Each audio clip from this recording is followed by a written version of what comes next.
Ok, bienvenue à tous sur le tutoriel macplanet.com. Je vais vous indiquer une solution très simple pour créer une clé USB de macOS Sequoia 15 sans utiliser le terminal. J'avais déjà indiqué une première vidéo, une première solution avec Install Disk Creator. Et là, si vous n'aimez pas utiliser le terminal de macOS, vous allez pouvoir créer une clé USB d'installation de macOS Sequoia en passant par Mist. Donc, vous allez sur le site de Mist, le GitHub, vous téléchargez la dernière version. Moi je l'ai déjà fait, mais vous allez sur la release, la page des releases, vous appuyez sur la test, voilà, et la dernière, ce sera ou le fichier DMG ou le P4G au choix, d'accord. Vous allez ensuite installer Mist. Une fois que ce sera fait, donc, il apparaîtra bien sûr dans le dossier application. Donc Mist dans le dossier application, M. Ouais. Donc voilà, Mist. Donc d'abord, ensuite vous allez insérer votre clé USB. Bon, la mienne elle est ici. Donc on insère sa clé USB, on la préformate via l'utilitaire de disque. Donc on va dans l'application, utilitaire, utilitaire de disque, et notre clé USB. Alors j'éjecte les images qui sont présentes, je sais pas ce que c'est, voilà. D'abord, voilà. Donc ma clé USB, elle est ici. Je vais en racine, donc externe. Je vais en racine. Je vais effacer. Je l'appelle, peu importe le nom de toute façon, puisqu'elle va être reformatée. Mais comme là, elle était formatée en NTFS, je crois. Donc voilà. Je vais la formater en macOS étendu, journalisé, table de partition, guide. GUID. D'accord. Étendu, journalisé, guide. Effacer.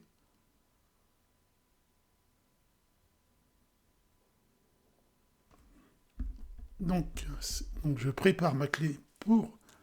Je la formate pour pouvoir créer une clé USB bootable. Ensuite, je quitte l'utilitaire de disque. Je lance Mist, donc directement, vous pouvez le lancer voilà, depuis le Launchpad. Je veux créer un lanceur d'installation de Sequoia. Je vais dans Installeur. Donc la version en date, c'est la 15, la dernière. Je clique sur le bouton non pas de gauche, parce que de gauche c'est pour créer un fichier ISO, DMG, app ou autre, mais je clique sur le fichier, sur l'icône de droit, créer un disque bootable. Je clique là-dessus, je choisis mon volume, 64 Go, d'accord, celui-ci. Il me dit qu'il va le reformater, mais c'est parfait. De toute façon, donc il va effacer tout le contenu sur la clé USB, c'est ce que je veux. J'appuie sur Select, et regardez, la procédure est en route. Il télécharge donc les 15 Go, le fichier d'installation de macOS Sequoia 15.0, le P4G. Il va ensuite automatiquement créer pour moi les lignes de commande sans que je vois une seule ligne du terminal s'afficher à l'écran. Et ma clé va être dans quelques instants. Je pourrai avoir une clé de démarrage qui permettra de faire une installation propre de macOS Sequoia, une clean install, ou bien une clé de secours en cas de problème où je pourrais démarrer sur cette clé. Voilà. Donc c'est plutôt pratique. Et puis c'est bien pour les débutants qui ne veulent pas avoir à utiliser le terminal, comme je le dis toujours. L'autre tutoriel que j'avais fait à ce sujet, il concernait l'autre outil qui était Install Disk Creator. Vous trouverez le tutoriel sur la chaîne de MacPlanet, qui est aussi un très bon outil. Les deux sont très bons à leur manière. Mais l'avantage de Mist, c'est que lui, c'est un 2 en 1. C'est-à-dire qu'il télécharge automatiquement pour vous le fichier d'installation et il crée la clé USB à la volée. Tandis que Install Disk Creator, vous devez d'abord télécharger depuis le Mac App Store donc macOS Sequoia, donc le fichier d'installation. D'accord. Vous devez d'abord faire ça et ensuite, donc, lorsque vous avez le fichier d'installation téléchargé, vous lancez la procédure pour créer la clé bootable, la clé de démarrage. Alors là, tout est fait automatiquement. Il télécharge automatiquement pour vous la version que vous avez choisie. Et il va créer, comme on va le voir, automatiquement la clé de démarrage. Clé de démarrage que je conseille, enfin que je vous conseille, moi, vous pouvez acheter une clé de 32 Go si vous voulez, mais je vous conseille de bien la conserver à l'abri en cas de panne ou si le mode recovery de votre Mac ne fonctionne pas pour une raison ou une autre. Ça peut arriver malheureusement que le démarrage, le mode restauration ne fonctionne pas, le mode recovery. D'accord. Donc là, vous voyez, hein, on en est à 3 Go sur 15. Voilà. On va le laisser faire parce que l'autre démarche, c'est de le faire, comme je l'avais dit, donc avec Install Disk Creator. Donc Install Disk Creator, comme je l'ai dit, j'ai fait la vidéo. Et Install Disk Creator, il faut d'abord télécharger macOS Sequoia. D'accord, il arrive dans le Finder, dans l'application. Et ensuite, seulement, on lance la procédure. Donc c'est pas du tout pareil. Voilà, donc c'est pas du tout la même chose. Hein. Oui.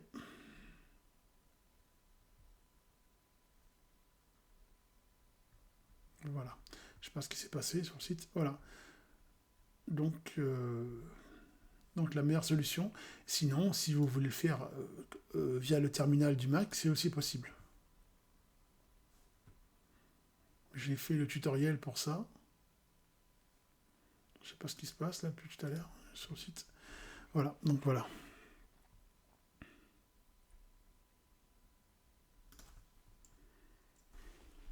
Donc,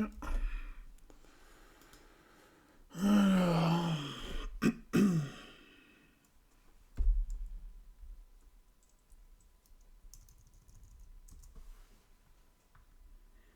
voilà, donc une version, comme je le disais,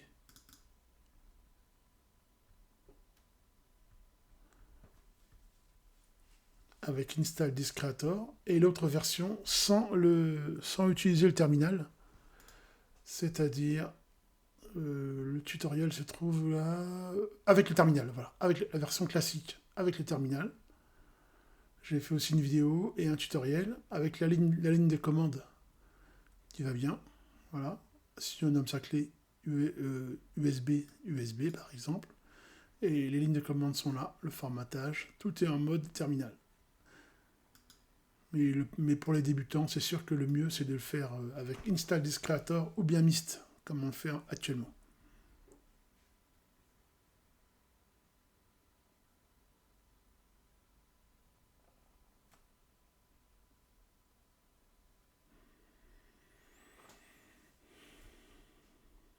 Donc chaque fois qu'une coche est verte, l'opération est effectuée. Hein, voilà. Bleu, elle est en cours. Orange, elle est à venir. Voilà. Donc c'est assez clair au niveau de la signalétique.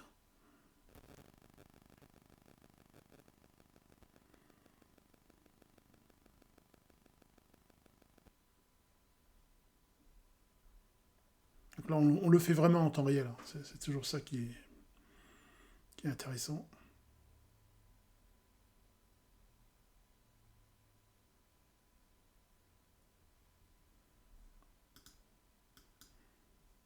Donc la version 0.20, c'est bien ce qu'on disait, la dernière. De toute façon, il n'y a pas de mise à jour. Voilà, c'est la dernière. Même l'historique des versions. Voilà, qui supporte bien macOS Sequoia 15. La dernière version, la 0.20, supporte bien macOS Sequoia 15, c'est ce qu'on voulait. Rien à dire.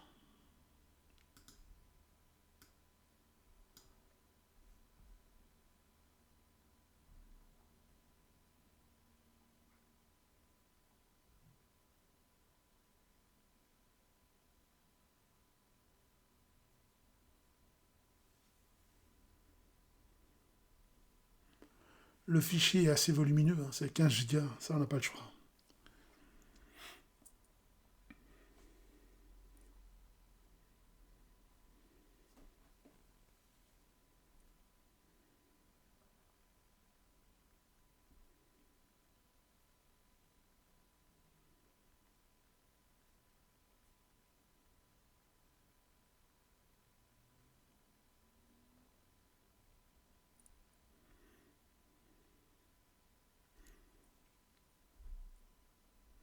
Donc il faut minimum une clé de 16 Go, je pense pas que ça tienne.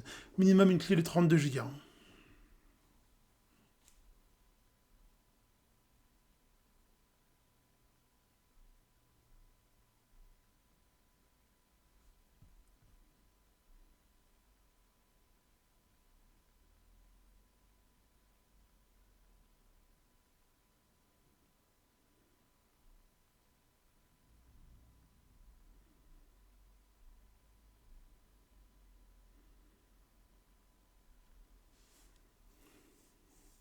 C'est relativement long.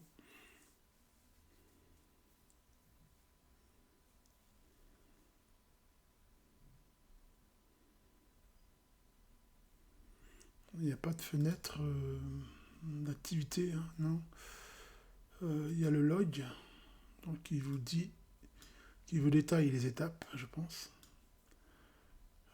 Aujourd'hui, on est le 27 septembre, donc c'est ça. Et vous avez l'adresse où il télécharge les fichiers. Donc il les prend bien sur les serveurs d'Apple, vous voyez.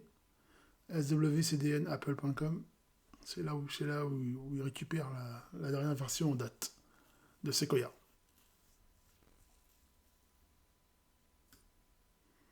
Donc le log.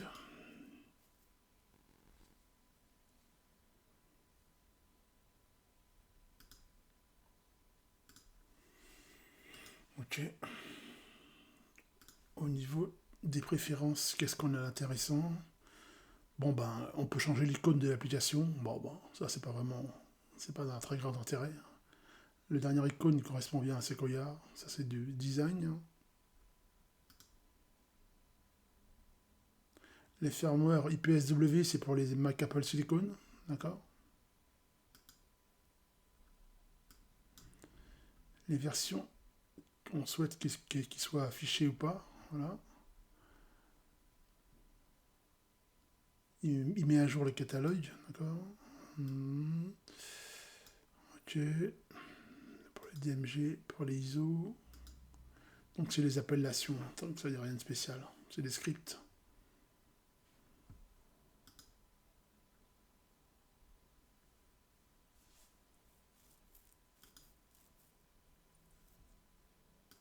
Voilà donc c'est le créateur de Myst, M-I-S-T, Nindy Gill, australien. Très bon programme, Myst, très très bon programme. Hautement conseillé.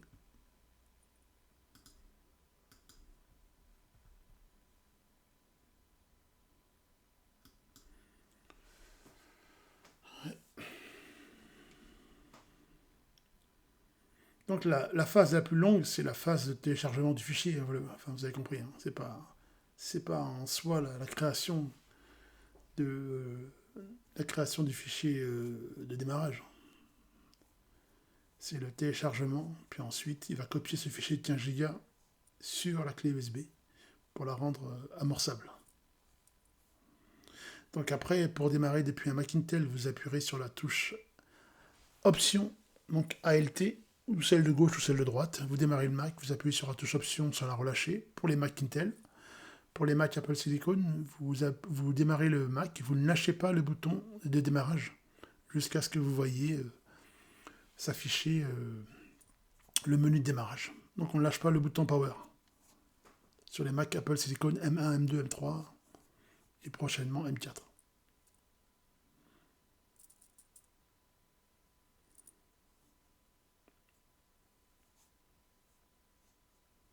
C'est ça, donc 75%.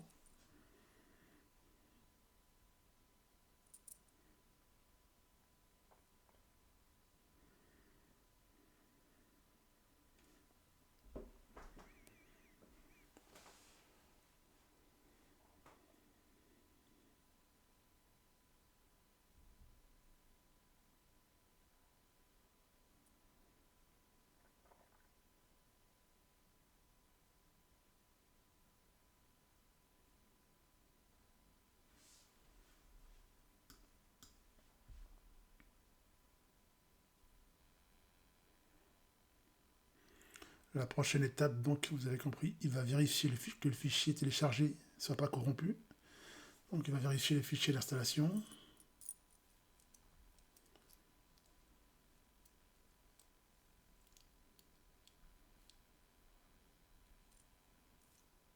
Puis ensuite, il passera à la création de l'image proprement dite en rendant la clé amorçable. Puis il va nettoyer les fichiers temporaires qu'il a laissés sur le disque, sur le SSD.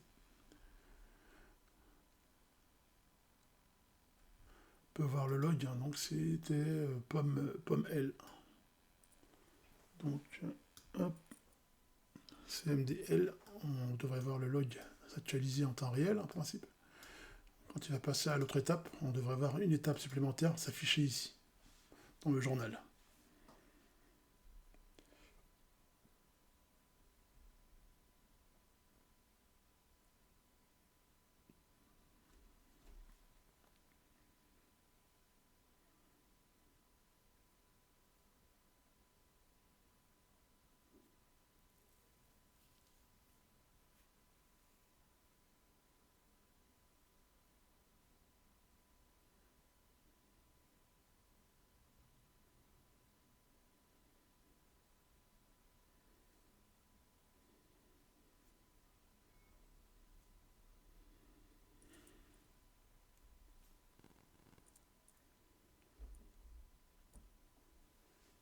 C'est assez long.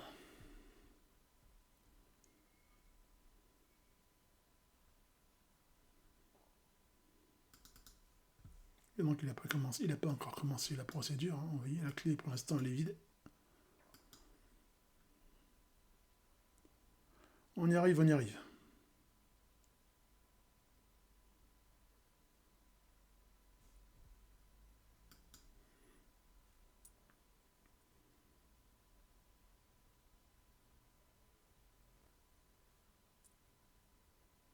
Et tout est horodaté. Hein. Ouais, 15h24, il a fait tout ça.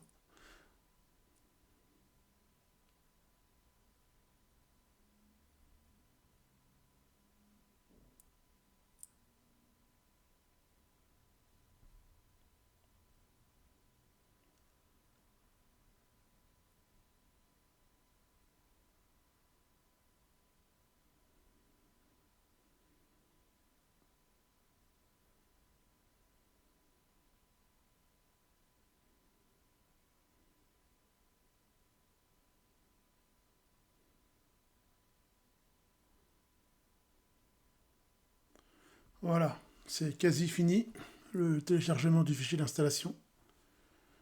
Voilà, il passe à la prochaine étape, il vérifie que le fichier téléchargé ne soit pas altéré.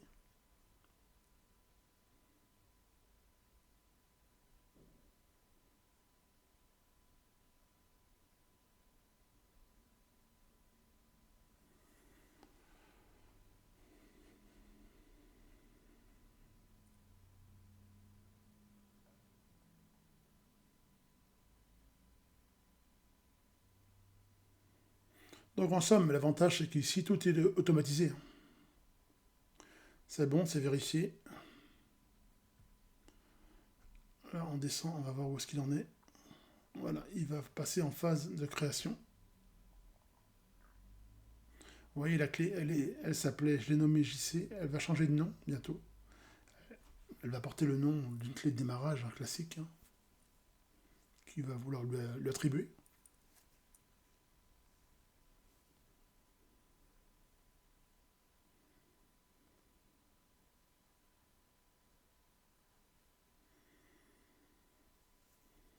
C'est parti. Vous voyez, il a éjecté la clé. Vous voyez. Et il va la remonter lui-même. Voilà. C'est parti. Donc cette clé, elle sert à l'installation, elle sert au dépannage si votre Mac ne démarre plus. Donc elle sert à l'installation propre, l'installation classique par-dessus une autre installation. Donc il faut vraiment la conserver précieusement. En cas de problème, vous ne serez jamais bloqué grâce à cette clé de démarrage. Donc là, il est déjà en train de copier les éléments. Il faut patienter. Ça va apparaître ici. Hein.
Voilà.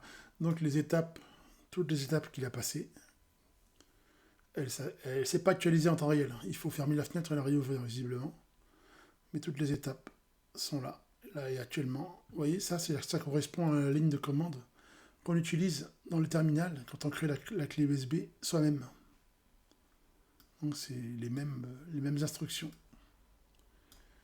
Create, install media. C'est vraiment la même ligne de commande qu'on utilise avec le terminal.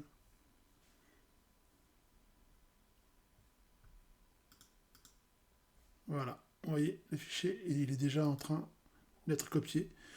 C'est pas fini évidemment. 10 Go, vous voyez, il n'a pas fini, puisqu'il fait à peu près 15 Go, on l'a vu tout à l'heure. Il n'est pas loin de la fin.